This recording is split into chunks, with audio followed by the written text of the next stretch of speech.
Assalamualaikum warahmatullahi wabarakatuh. Perkenalkan, nama saya Nur Hayati dengan NIM C1D1230048 dari program studi bisnis digital kelas B. Sebelumnya saya hormati Bapak Bambang Purnomo selaku dosen pengampu mata kuliah Strategis Manajemen and Business Valuation. Di sini saya akan mempresentasikan 5 profil perusahaan sukses dengan strategi diverifikasi usaha. Yang pertama ada perusahaan Samsung Group. Samsung Group adalah satu konglomerasi terbesar di dunia yang berasal dari Korea Selatan yang didirikan pada tahun 1938 oleh Lee Byung-chul sebagai perusahaan ekspor-impor kecil di kota Daegu. Samsung dalam bahasa Korea yang berarti 3 bintang yang melambangkan kekuatan, keabadian, serta kejayaan. Awal mulanya Samsung hanya bergerak di bidang perdagangan bahan makanan, tetapi seiring berjalannya waktu mereka melakukan ekspansi ke berbagai sektor industri, khususnya di bidang elektronik. Pada tahun 1969, Samsung Electronics didirikan. Nah, dan dari situlah bisnis Samsung mulai berkembang ke level global. Samsung Group dikenal sukses menerapkan strategi diverifikasi usaha baik dari sektor yang berkaitan relate diverification maupun yang berbeda jauh unrelated diverification. Bidang usaha grup Samsung yaitu elektronik dan teknologi, konstruksi, asuransi dan keuangan, bioteknologi dan kesehatan, perbankan dan layanan keuangan, serta industri berat dan mesin. Samsung melakukan diverifikasi usaha untuk mengurangi resiko bisnis.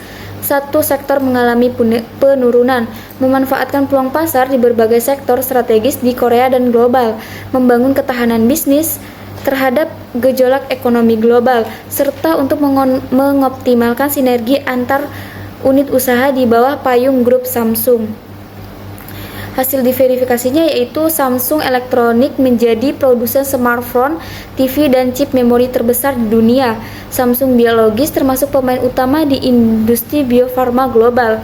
Samsung C&T menangani proyek konstruksi besar di seluruh dunia, termasuk gedung pencakar langit Burj Khalifa di Dubai, serta Samsung Life Insurance jadi salah satu perusahaan asuransi terbesar di Asia. Perusahaan yang kedua yaitu Walt Disney Company yang berasal dari Amerika Serikat. Didirikan pada tahun 1923 oleh Walt Disney dan Roy O. Disney. Industri awalnya yaitu film animasi. Berasal dari film animasi lalu berkembang menjadi perusahaan hiburan global. Melalui strategi diverifikasi, Disney awalnya fokus di film kartun, lalu memperluas ke taman hiburan, Disneyland dan media ABC dan ESPN, merchandise dan terbaru layanan streaming Disney Plus. Disney menerapkan horizontal diverification untuk memanfaatkan brand equity mereka di berbagai kanal bisnis yang masih relevan dengan pasar hiburan.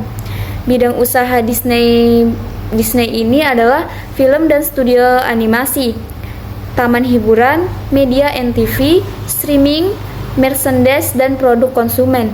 Strategi diverifikasinya yaitu dengan memaksimalkan kekuatan karakter dan konten animasi, masuk ke bisnis taman hiburan, media, serta layanan digital, menyebar pendapatan ke berbagai lini bisnis hiburan. Hasilnya, Disney Plus berkembang cepat bahkan menyaingi Netflix. Taman hiburan menjadi destinasi wisata keluarga nomor 1, serta menjadi salah satu perusahaan hiburan paling bernilai di dunia.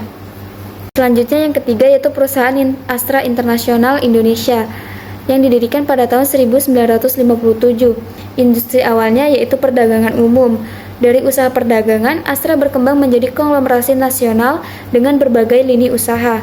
Astra memulai dengan perusahaan perdagangan umum, lalu menambah ke otomotif, yaitu Toyota dan Honda, agribisnis PT Astra Argo Lestari, alat beratnya yaitu United Tractor, sampai infrastruktur dan keuangan yaitu Astra Credit Companies.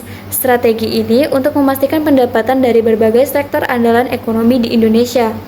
Bidang usahanya yaitu terdiri otomotif, Toyota, Honda, dan Daihatsu, agribisnis, alat berat dan pertambangan, infrastruktur, serta layanan keuangan. Strategi diverifikasinya yaitu dengan menyebarkan risiko bisnis di berbagai sektor, memanfaatkan peluang di sektor-sektor utama ekonomi Indonesia, serta membangun sinergi antar unit bisnis. Hasilnya yaitu market otomotif leader di Indonesia, mendominasi pasar alat berat dan pertambangan, serta perusahaan nasional terbesar dengan jaringan bisnis luas di berbagai sektor. Selanjutnya yang keempat ada perusahaan Apple Inc. yang berasal dari Amerika Serikat yang didirikan pada tahun 1976 oleh Steve Jobs, Steve Wozniak, dan Ronald Wayne. Industri awalnya yaitu komputer pribadi, PC, awal fokus di komputer, lalu berkembang menjadi perusahaan teknologi konsumen terbesar dunia. Apple awalnya hanya menjual komputer, kemudian melakukan diverifikasi dengan iPod, iPhone, iPad, Apple Watch, hingga layanan digital dan keuangan. Strategi product diverification dan service diverification ini dilakukan untuk menjaga dominasi pasar teknologi konsumen. Bidang usaha dari Apple ini yaitu smartphone, tablet dan komputer, wearable device, dan layanan digital serta layanan keuangan. Strategi diverifikasinya yaitu menyesuaikan tren teknologi dan gaya hidup digital, memanfaatkan basis pelanggan loyal, dan menciptakan ekosistem produk serta layanan yang saling terhubung. Hasilnya, iPhone menjadi produk smartphone terlaris di dunia. Apple Watch memimpin pasar wearable device, serta layanan digital menyumbang lebih dari 20% pendapatan. Yang terakhir yaitu perusahaan Amazon.com Inc. yang berasal dari Amerika Serikat yang didirikan pada tahun 1994 oleh Jeff Bezos. Industri awalnya yaitu toko buku online.